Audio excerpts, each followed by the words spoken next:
Guys ये वाली video तो सभी ने देखी होगी। पप्पू यादव को एक प्रेस वाले ने जूता फेंक कर मार दिया था। ठीक है, नहीं देखी तो ये देखो वीडियो, उसके बाद थोड़ा चर्चा करेंगे।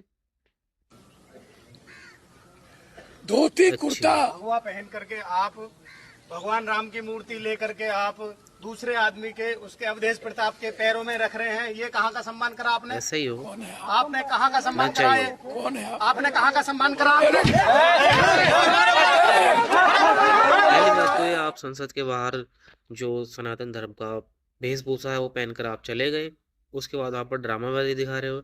ये ना किसी और धर्म के, मतलब मुस्लिम हो गया, वहां नहीं जाते ऐसे कपड़े पहने कर। इनको पता है कि हिंदू सहनशीलता है कि सहन कर लेंगे। मुस्लिम होते ना तो अब लोग का बवाल मच गया होता।